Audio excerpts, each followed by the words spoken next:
Great. Good afternoon, everyone. My name is Cynthia Totten, and thanks for joining us. This is Just Detention International, and we've got, I think, a very interesting hour planned for you.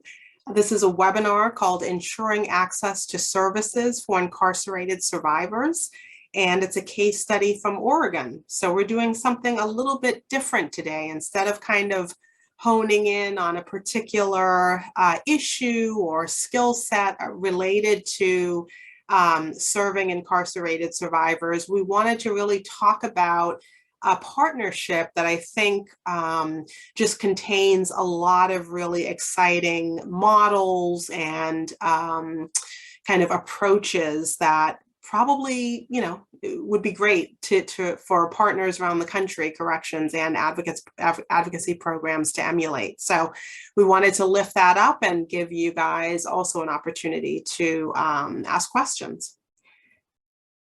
So let's see, before I get into it, Christian, do you want to take care of housekeeping now or? Yeah, sure. Hi, everyone. Thanks for coming to the webinar. So in terms of questions, we have a couple of options available for you. You could feel free to use the chat, which my colleague Johanna Mills will be monitoring and trying to answer your questions. And there's also a Q&A box that you could put in questions for, and also the raise hand feature. And we'll be calling on people just throughout the webinar, try to answer your questions. Great, thank you. Yeah, so thanks to my colleagues, Christian Vienne and Johanna Mills, who are on the webinar today and will be helping to ensure that everything runs smoothly and that we answer all your questions and that everything kind of works the way that it's supposed to. So briefly, as many of you know, JDI is a health and human rights organization that seeks to end sexual abuse in all forms of detention. We do this work in a few different ways. We work closely with corrections officials and rape crisis advocates and policymakers to make detention facilities safe. And indeed, even in the example that we'll be looking at today, victim services in Oregon, JDI has a long history of partnering with the Oregon Department of Corrections, as well as the Oregon State Sexual Assault Coalition, as well as the Center for Hope and Safety around this very work. So it is also an example of how JDI does what we do. We work to promote public attitudes that value the dignity and safety of people in detention, and we support incarcerated survivors of sexual abuse and sexual harassment and work to ensure that they get the support that they need. The core principle that sort of undergirds all of our work is the simple idea that no matter what crime a person may have committed, rape, sexual abuse, sexual harassment is never part of the penalty. And just a note about self-care. Obviously, some of the topics and things that we'll be talking about today can be difficult or heavy. Feel free to do what you need to do to take care of yourself, to step away for a moment and to come back when you feel better. So some objectives for the workshop: we're going to be looking to identify concrete steps towards building an effective corrections advocacy partnership, understanding the role that advocates can play in helping incarcerated survivors to heal, and the role that they can play in transforming institutional culture for the better. And for victim advocates in particular, this should be an opportunity to consider how to adapt your skills working with survivors in the community to supporting survivors in detention. So a quick look at our agenda. We'll do some introductions, and then we'll move on to looking at how you build a victim services collaboration for incarcerated survivors. That will include looking at some core tools and agreements, how to overcome some challenges in service provision for incarcerated survivors, some questions, and wrap up time. So what we have here are each of our 4 partners who have joined us today. So first, I want to just say hello to Erica Sage, who uses she, her, hers pronouns. She's the PREA coordinator at the Oregon Department of Corrections. So she's the PREA coordinator for the entire state DOC. And then we have Chris Arnaud, who uses he, him, his pronouns, and he is the PREA compliance sergeant for the entire state DOC there in Oregon. And then we have our partners from the Center for Hope and Safety. We've got Jane Downing, who uses she, her pronouns. She's the executive director at the Center for Hope and Safety. And Amanda Cole, who uses she, they pronouns and is the community engagement coordinator at the Center for Hope and Safety. So welcome to everyone, and thanks for being here today. And especially thanks to you all in the audience for joining us. So just to center us, I wanted to just sort of, bring in the words of a survivor who we work with, who's a member of our our survivor council. His name is Frank Mendoza, and he reflected, on this very issue of the importance of having access to an advocate after he was raped in a jail. And he said, if I had had an advocate, it would have saved me so much grief. It would have helped me through that traumatic event immensely. Going through it alone, I didn't know who I could trust and who I could talk to about it, which appeared to be nobody. So the whole goal today is how do we avoid that happening, right? How do we get to a place where there really are successful partnerships in place like this around the country, where anyone who has experienced sexual abuse, either while they were incarcerated or at some other point in their lives, that while they're in the custody of a corrections facility, they have access to those life-saving services.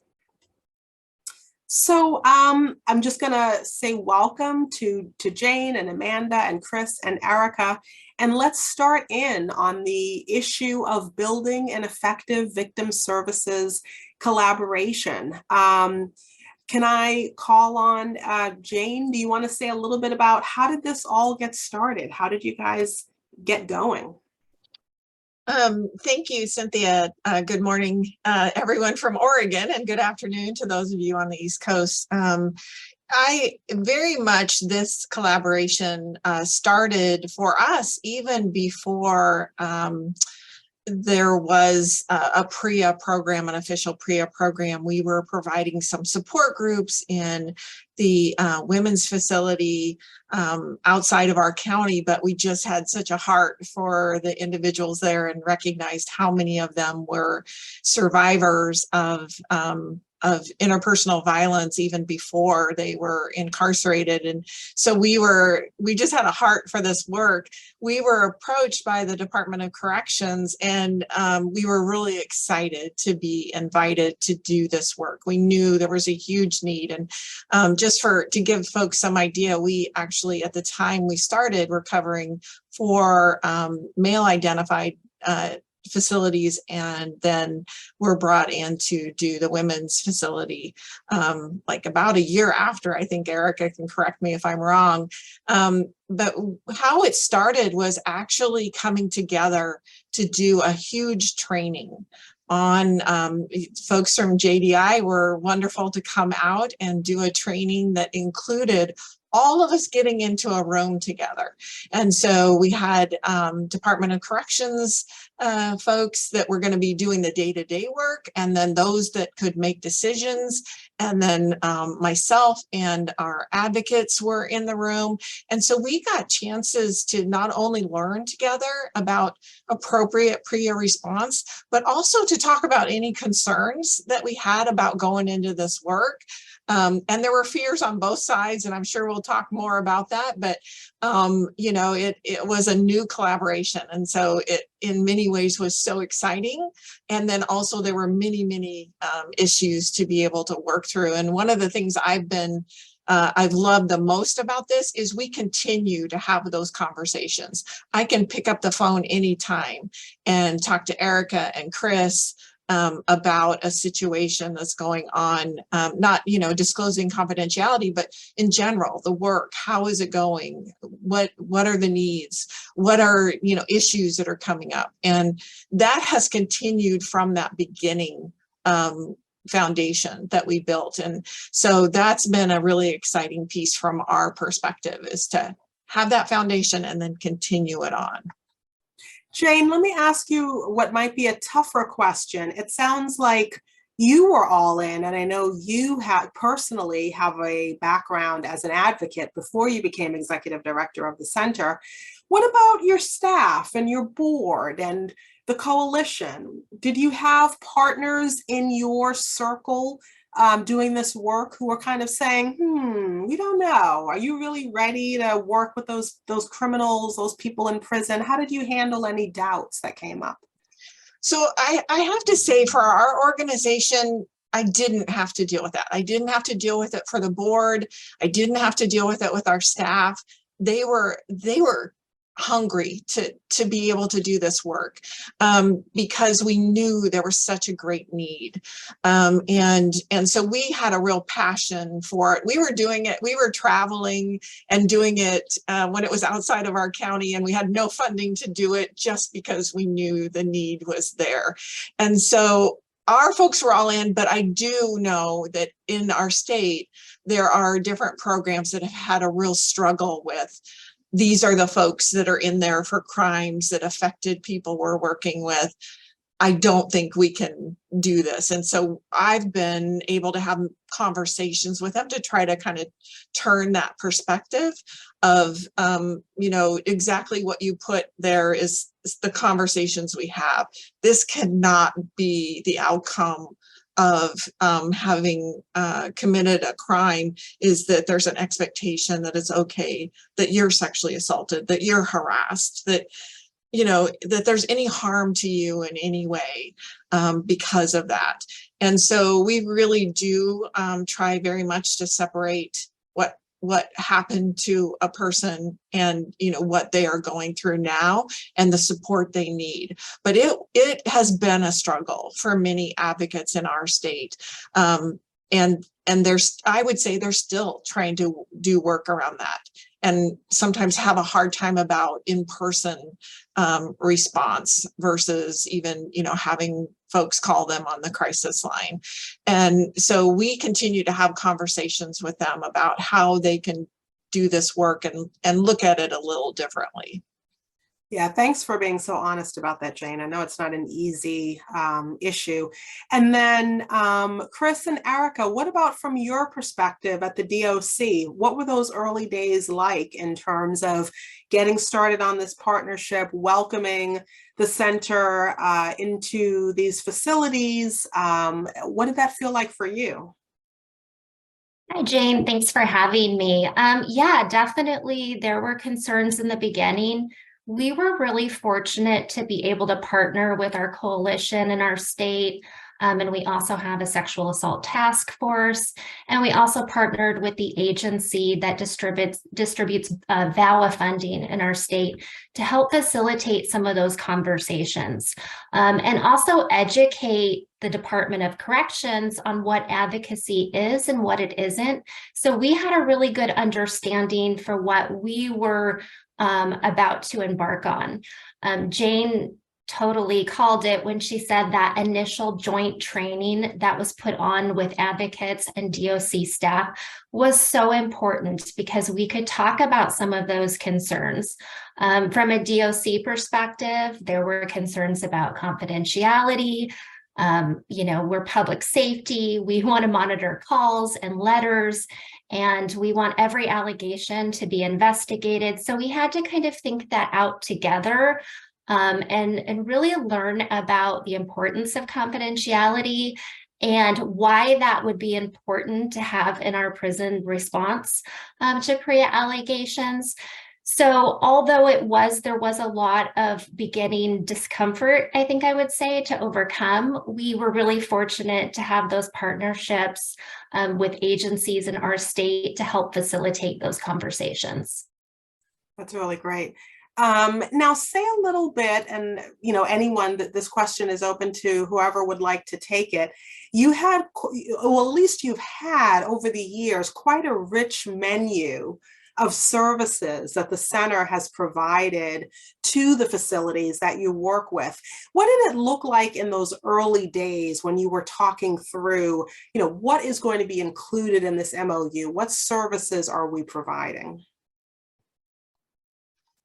Cynthia, I would say from my perspective, this is Jane, that it very much was sitting down and talking about what's going to be the most meaningful, what's going to, and we included the voices that we had heard from survivors that were adults and that were incarcerated, listening to them and saying, what would you like to see? And it very much was a collaboration of coming together of, we did a mix. It wasn't just the adults incarceration that we were working with. We also did trainings for the staff, and we came to meetings of their teams to be able to say, here's the kinds of things that we can provide. Here's what we're hearing in general. Of course, we're not breaking confidentiality, but here's some issues that we see coming up. And so it very much was based on that collaborative model of seeing from all different sides what's going to work the best. And I love what you just said about getting the input from some of the adults in custody. And I also want to lift up that language choice that the Oregon DOC has made, that you're not using the term inmate or prisoner or offender. You purposefully are using AIC, adult in custody. So just briefly, Jane, how did you get that input from adults in custody at that time? So we were lucky enough to be already had been doing groups, and so we had folks telling us on a regular basis, here's what I'd love to see, here's what we need. We want you to come in and do classes. We want groups, we want discussions. We want to be able to reach out to you and either writing to you or, having you come do a visit. We got some really rich information. And then, I want to make sure Amanda has a chance to talk about, Amanda was our PREA advocate for a long time. And so, really got great feedback to Amanda about what was needed. Yeah, go for it, Amanda. Yeah, thank you. I would add that communication continues with those we serve who are in the facilities. The trust there has been built for them to feel like they can share with us what's working and what's not, even down to, I tried to dial the phone number and I wasn't able to reach you, or, any sort of anything that might interrupt service provision to them, they're able to share with us. And then because of the relationship we have with DOC staff, again, going generally and not disclosing information, we are able to collaborate with Erica, with Chris, to make shifts, to check on processes, and then also to disseminate that information to our staff who are on the hotline, so that we are all able to provide the best services possible. That is excellent. Thank you. So I wanted to just lift up a few really interesting aspects of your MOU that you put in place. So first of all is the issue of confidentiality, which we all know is so important and can be rather challenging. But so I actually would love someone to just address this question of confidentiality, because to my knowledge, communications between a rape crisis counselor and a client in Oregon are not sort of legally classified as confidential under your state law. Tell me if I'm wrong about that. But all of the information relating to clients that a sexual assault crisis center maintains is confidential. But talk a little bit about how you see confidentiality and how confidentiality was shaped, because I know that the MOU itself provides that communications are confidential, and then under DOC policy, all of the written communications are deemed official mail that is essentially on par with attorney-client mail. Who wants to talk about that? I can start with that from a DOC perspective. This was the most important issue, I think, for our agency to overcome. And I still find myself having to have conversations with staff about this. We did make the decision not to monitor or record phone calls between advocacy organizations and our AICs, and we also do not read mail as long as it's marked as official mail. And we try to respect confidentiality as much as possible. And what really kind of shaped our thinking about this is once we learned about advocacy services, we realized our AICs need confidentiality, right? I came to kind of realize that adults in custody won't access our services at the facility because our staff are mandatory reporters. So there were a lot of instances that AICs were not able to process the trauma that they had been through and didn't have any support for that. And they wouldn't even feel comfortable talking to their family members on the phone about it or writing their friends and family to talk about it because we monitored that communication. What I really came to realize that when adults in custody were able to have these important conversations, they were able to get the support that they needed, but then also that could lead and has led to increased reporting in some instances. So even though they can't disclose to us the conversation with an adult in custody, it will not only help the adult in custody, but it could lead to increased reporting. So that's the conversation that we've had with our leadership team. And we're really fortunate that our high-level executive leadership all really understand this issue. And so we were able to kind of get behind that pretty early moving forward. That's fantastic. Jane, go ahead. And I do want to say, we have very strict standards. You know, we fall under the Violence Against Women Act, and in Oregon, there is advocate privilege that is on the par with attorney-client privilege. And so we do have some of those protections. We, even before any of that came down, though, our agency had a history and a commitment to keeping our services confidential. That's fantastic. And then if we have time later, I definitely want to talk a little bit about VAWA and confidentiality under the Violence Against Women Act. So another piece of the MOU that I wanted to lift up is just the agreement in the MOU, the provision that advocates will obtain consent and a written release of information before sharing any victims' concerns about their safety with the facility or anyone else. I wonder if you could talk a little bit about what that means, Jane or Amanda. I'm going to have Amanda speak to that. Absolutely, happy to. In order to maintain that level of confidentiality, yes, we work hard to make sure we have written consent, a signed release of information before we go forward with any concerns that an AIC might want us to share with DOC staff. We're very specific about the language that we use in the written release of information. We want the AIC to understand fully what that means before they sign it. We provide them with a copy of that, and with the understanding that at any point they can terminate that release of information. We also utilize a very limited time frame as well, so that if, for example, I would engage in a conversation with DOC staff disclosing very specific details of someone's situation with their consent, and that time frame lapses, I would not be able to continue to have conversations with DOC because of that time frame concluding. So we're very specific about that, and we of course want AICs to be as informed informed as possible about that decision. And we also, alongside gaining that consent, signing that release of information, we also provide safety planning around what that means and be able to provide the survivor with, again, as many choices about their safety as possible.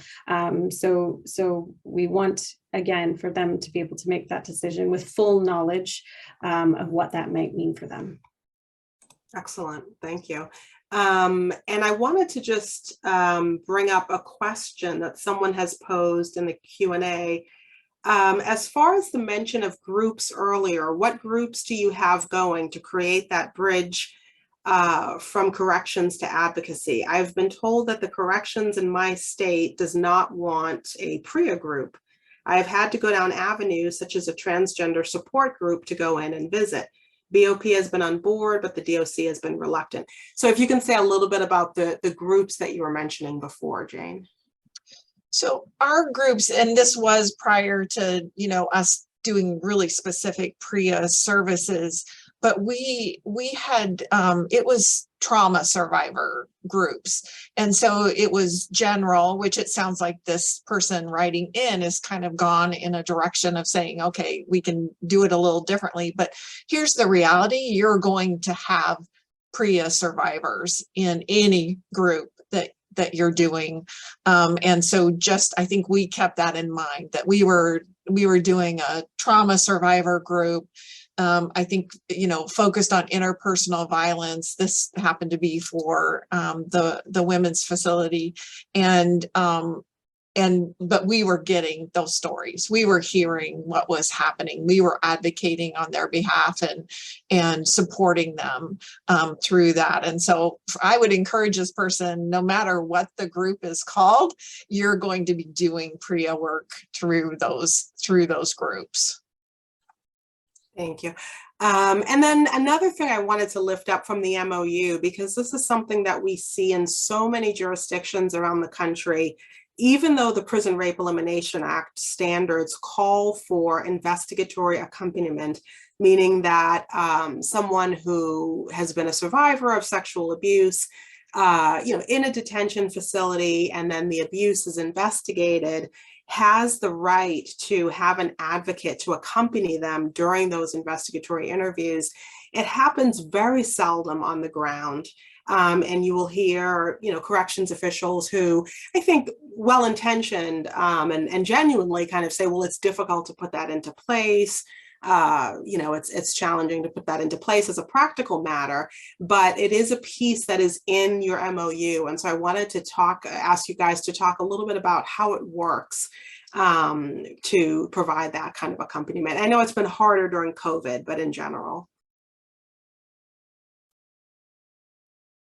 I'll start with that. So we decided really early on, when you examine the language in the PREA standard, it says that you will allow an advocate to be present if it's requested by an adult in custody.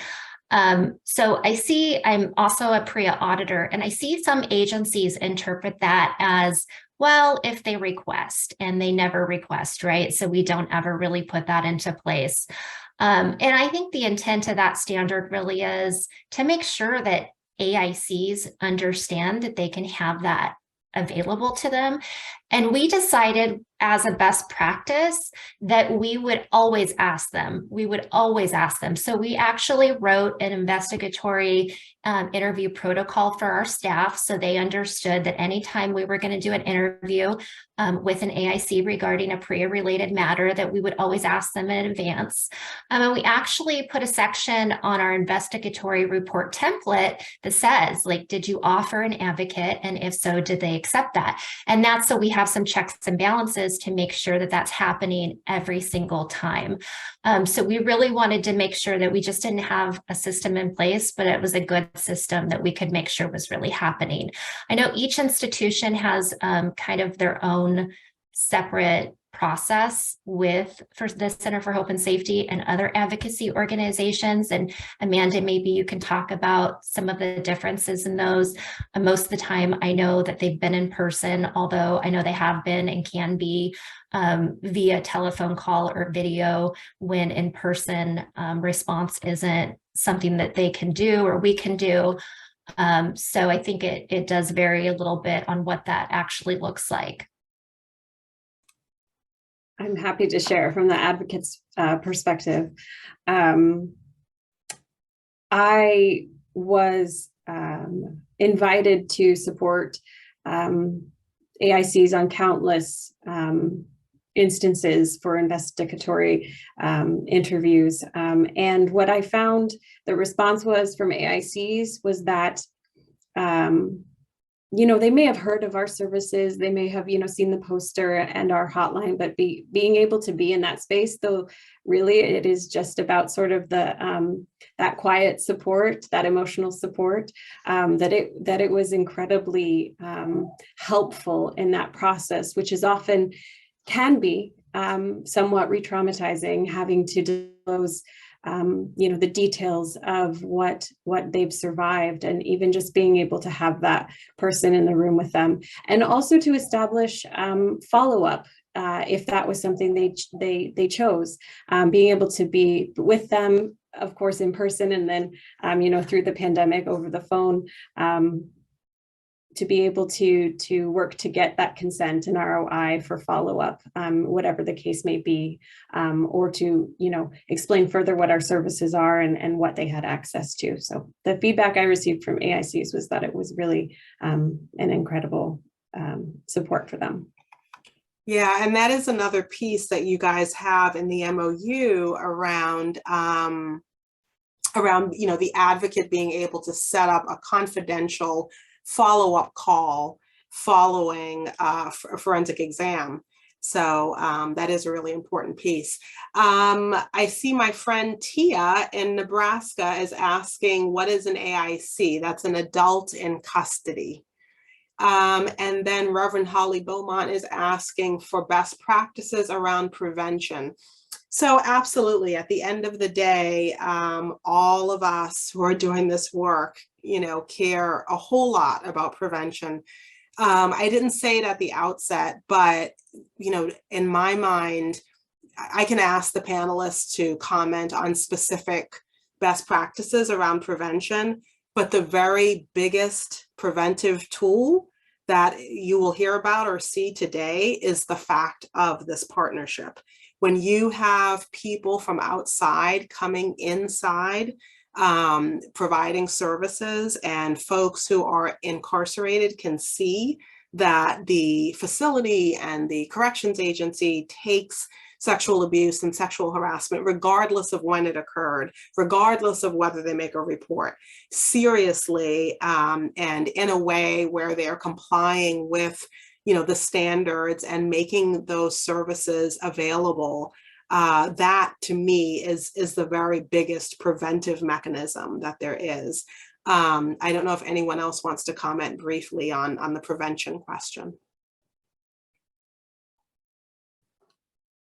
I feel so.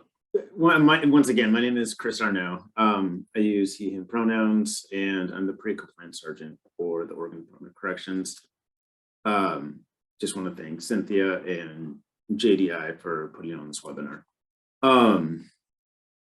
So when I initially saw that question, I had about 200 different thoughts going through my head, just because it's such a broad, there's so many answers to it. And I don't think that there's a single easy answer. I think it has to be a multifaceted, collaborative approach in regards to prevention. There's no one thing fits all.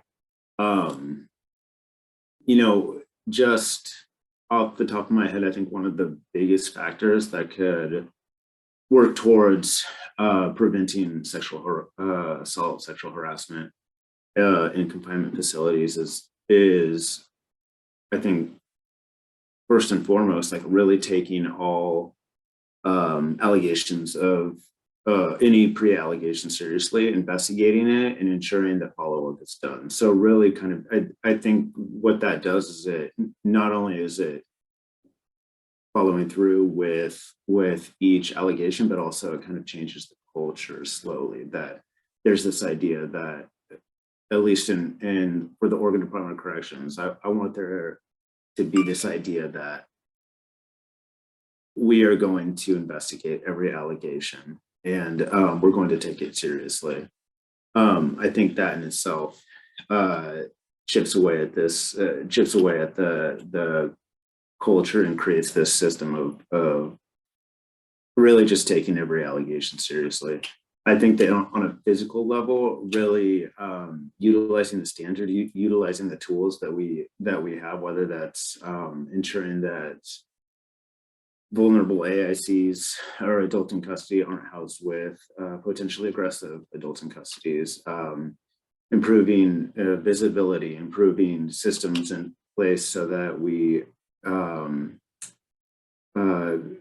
create better camera systems. I think that there's so many things that we could do and are working towards to really work towards that goal of completely eliminating sexual abuse, sexual harassment. But yeah, I think really the short answer is that it really has to be a multi-tiered, multifaceted, and collaborative approach to sexual abuse prevention. Yeah, that's great. Thanks, Chris. Yeah. Before we leave this slide, I just want to ask if you guys can say a little bit about funding. This is not something that the center specifically kind of demanded, but given the kind of level of partnership that the center has, provided, the DOC is providing some funding. And I just wonder if you have some advice on how corrections agencies and victim services programs that are partnering can approach this question of funding. I don't know, Erica. I don't know if you want to answer that, Erica, Yeah. or Sure, I can go ahead with that. So from a DOC perspective, when we looked at the services, the Center for Hope and Safety, we're going to be providing, they have multiple institutions that they're responding to. At one time, there was 4 male facilities. There's now 3. We closed one of our facilities. And they also provide services to our only female facility in our state. And they were willing to do so many things that we knew this wasn't going to be an easy thing for them to accomplish. And so we had discussions pretty early on about, what was this going to look like? And we weren't really sure what the volume was going to be. So we pretty early on acknowledged that we needed to provide some funding. We weren't totally sure what that funding should look like. So that has kind of evolved through the years. The Center for Hope and Safety tracks the amount of time that they spend working on PREA-related issues at the facility. They track the amount of trainings that they provide, DOC, contacts they have with DOC, contacts they have with AICs, so they can really keep track of how much time this is really taking them. And we try to fund that time. We try to make sure that we do that. What I will say is the Center for Hope and Safety is the only agency in Oregon that we do fund. We have other facilities that have MOUs with local organizations that have not had the level of involvement the Center for Hope and Safety has had. But when you have, I think, an agency that is providing that many services on that level, I think you have an obligation to really acknowledge the work they're doing and the limited resources that they have available as a nonprofit organization. So for us, it just made sense, but maybe not in every instance. Thank you for that. and from our perspective, we really appreciated that recognition of the value of our work. I would love to say we would want to do it, from our hearts for free. And that's not a reality. And being able to have dedicated PREA, all of our staff is trained, all of our staff can respond, but having a dedicated PREA advocate makes a huge difference in the depth of response we're able to give and support for staff doing this work. It's different. It can be intensive and difficult, and that recognition of having a staff member that can really focus in and help staff and support staff has been incredible. So we're really grateful for having that ability to do that. Yeah, I think the other thing that funding can allow a program to do is to ensure that the person who is leading the work around incarcerated survivors isn't siloed. There are a lot of programs around the country where, unfortunately, it doesn't happen intentionally, but it's because of this lack of resources that you'll have like that one person whose work it is to provide services for incarcerated survivors and coordinate those efforts. And that can leave that person really kind of like an island within that program. So one thing I wanted to do is just lift up one of the protocols that you all developed. It's your hospital trip book, and it really kind of is a great example, I think, of how you can be very intentional, right? So, I mean, we see a lot of questions that come up around the forensic medical sexual assault exam. You know, what is supposed to happen in the room? What happens when there are disagreements around whether or not there are going to be, you know, whether the officers are going to be in the room or in the hallway or in the doorway or behind a curtain, what the expectations are. And I say it all the time, that it's really important to have those conversations beforehand and have something in writing to guide what that should look like. So I think you all did a very good job by actually having those conversations. Excuse me. And sort of, you know, laying out what those expectations would be. So I just wanted to lift up some of the provisions in your hospital trip book. So one thing is the first bullet here, pamphlets. You actually provided in writing that advocates should be able to leave pamphlets from their program information, you know, whether that's about healing or about follow-up services with survivors at the hospital. And that could be in a case where maybe the survivor is not interested in having the advocate accompany them, or, you know, as the exam and that accompaniment is coming to a close, it can be something that the person can take back with them to the facility to have with them. Confidentiality and privacy, your protocol provides that conversations with advocates are confidential. You know, the conversations between the advocates and that adult in custody who's receiving services. And it actually provides that officers will provide as much privacy as possible while escorting the victim, which I think is really important. That officers will remain, you know, in the door or at the doorway.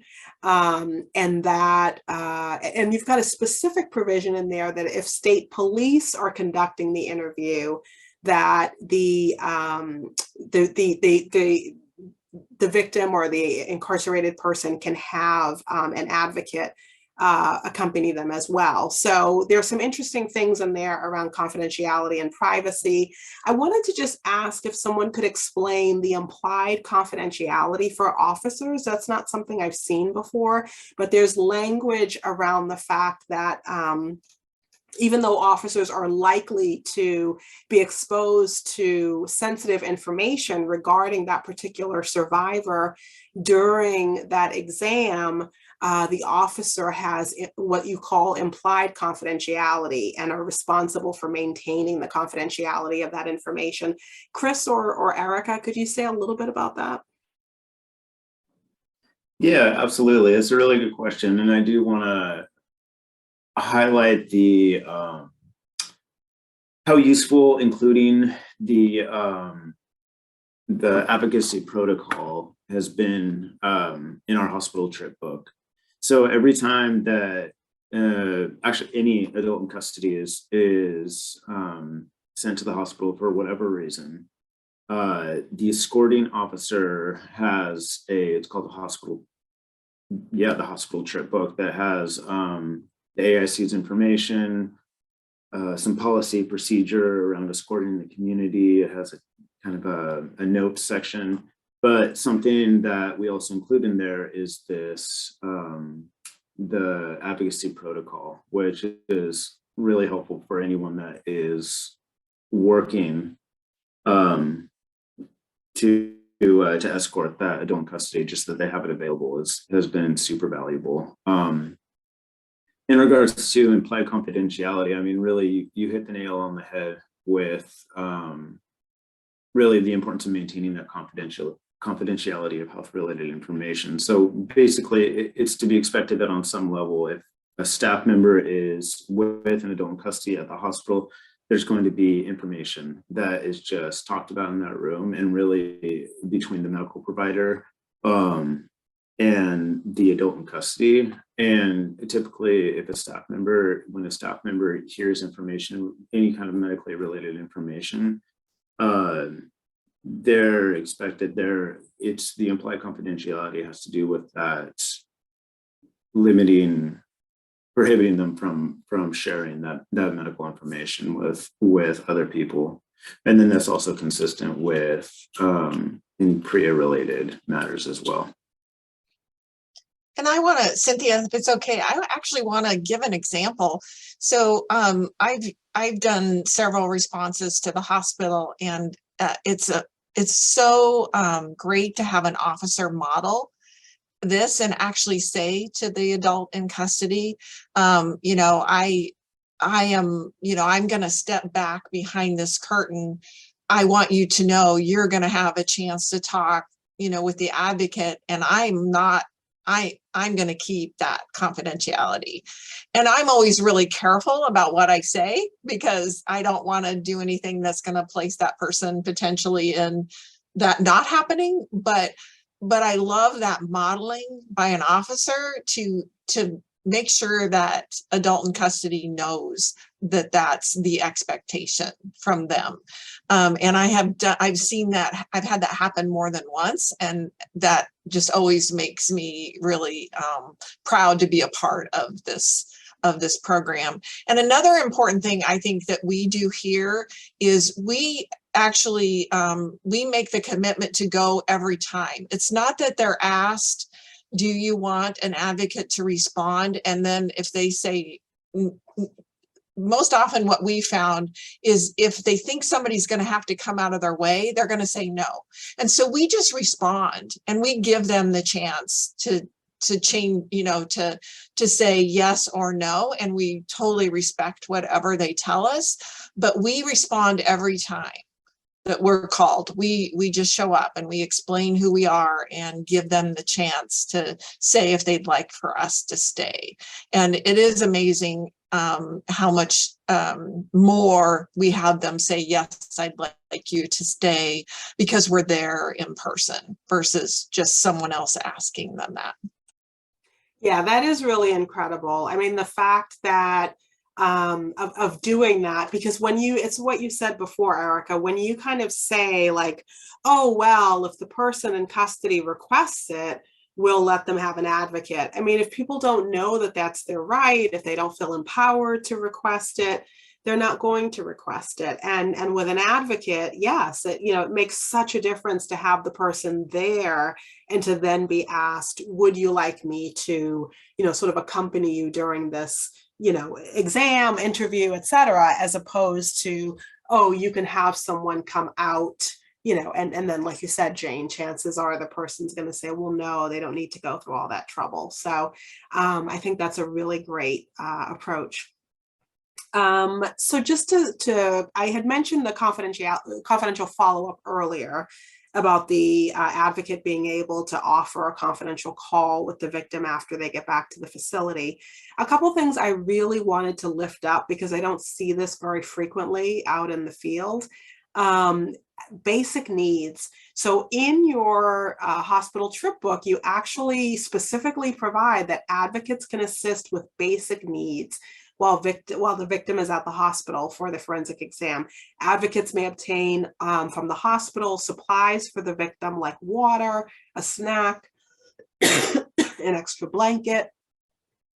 And advocates can provide comforting support by touching a victim's shoulder or hand if the victim gives permission while a specific procedure is being done. I mean, these are things that are often just overlooked, and kind of what that says about, a trauma-informed approach, treating people with dignity, I think speaks volumes. And again, on the respect and dignity piece, you specifically provide in your protocol that interaction between the DOC staff and advocates, each should have respect for each other's roles and for the dignity of the victim, and that you are to work together to communicate effectively around sensitive issues and when roles are in conflict, and to trust each member of the team to fulfill their roles. I mean, all of this is great, you know, in my eyes, and not something that I see very frequently. Okay, we're getting short on time, so I'm just going to move us along.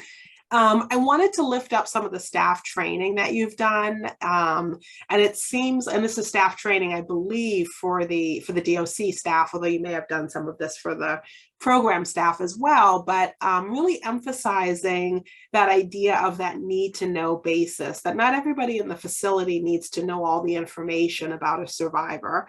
That just those who actually need to know in order to carry out their responsibilities as part of that coordinated response, excuse me, should be the ones who know or with whom information is shared.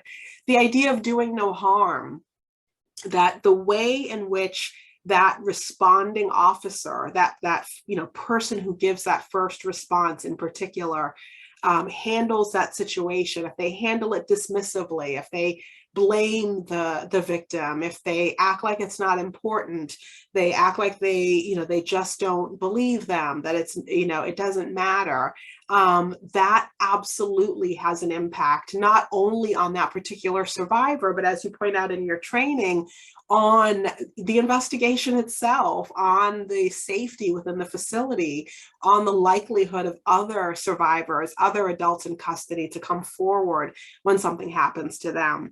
Validation is key. And I think the fact that you recognize that it's a matter of facility safety is really important. And another important piece, and this was mentioned earlier, is emphasizing and the fact that you make sure your staff know that advocates are not mandatory reporters. The information that is shared with the advocates is going to remain confidential. They are not staff of the facility. Let's see. Oops. Okay, and then a little bit of the other piece that I really wanted to lift up is the information for the adults in custody, because this is critical. And it seems to me that you guys have done a good job at having a wide variety of ways in which folks who are in custody are given information about their right to have, support, how to access support, how to access the hotline, and other types of support that are available. So you've used things like newsletters and posters and brochures. And I wonder, does anyone want to say a little bit about some of that information that you've provided? Yeah, we've just really tried to weave it in all of our communications with our adult in custody. We've really worked hard to make sure that they've gotten the information. I do want to highlight something that isn't on this bullet. We recently, out of a grant that we received, were able to do a partner with a local university to create an educational video for our adults in custody. And we thought it was so important to have the Center for Hope and Safety come and speak on that video so they can really educate our population on what advocacy is. And so that has been a really important piece of our education as well. And then also, it's on this bullet, but really trying to explain the difference between reporting and emotional support has been a big piece of it. It's pretty common that AICs confuse the two. And so we've worked really hard to make sure they understand the differences between the two. Absolutely. Yeah, that is super important, that reporting versus support, and making sure that people in custody understand that the information that they share with the advocate is going to remain confidential, and that the advocate is not going to report unless that survivor, that adult in custody, asks them to do so, and there is informed consent and there's a written release. That those are sort of the conditions that need to be in place before an advocate is going to share information. This is a poster that I believe the center developed to put up inside the facility. The only thing that concerned me about this poster, I wasn't sure, it actually says if you've experienced sexual abuse while in custody, but of course your services are available regardless of when the abuse occurred. I didn't know if there was a reason why that particular parameter is on here. Originally, we wanted to make sure, and this was in collaboration with DOC, that that the line was being used appropriately. So we did at first, when we first put in the confidential line that they had access to, you know, all the time, we did get a lot of calls that were not PREA related. And so I think it was with that in mind. And then there's additional information going into all of the facilities that helps them understand that as long as it's related to interpersonal violence, they can call and talk to us, and they certainly do. But that was, I think this was one of the original ones, and that was the reasoning behind it. Okay, thank you. And this is your pamphlet, excuse me, that provides information to folks. I don't have the whole pamphlet, but anyways, I just wanted to sort of showcase that that was another way of providing information. There was one more piece I wanted to lift up. This isn't directly about the services from the center, but I do think it's a really important example of sort of a trauma-informed approach and kind of recognizing the issue of deprivation and the connection between that and sort of overall well-being. So the DOC actually has a policy in place around making sure that, excuse me, folks have access to tampons and sanitary supplies. And so I just wanted to lift that up because that, you know, when you don't have that in place, too often folks inside don't have access to those sanitary supplies. And that sort of, you know, deprivation can create circumstances that are rife for exploitation. And so it actually, you know, specifies what types of materials have to be available. Great. So, excuse me, I got a bit of a cold. I just wanted to lift up this quote from Joanna, who actually is part of the faculty for the webinar today. She said, "The assault wasn't my fault, and just because I was incarcerated, I did not deserve to be raped." And again, just kind of centering survivor voices within this work. Any last words or anything anyone wants to offer before we close out?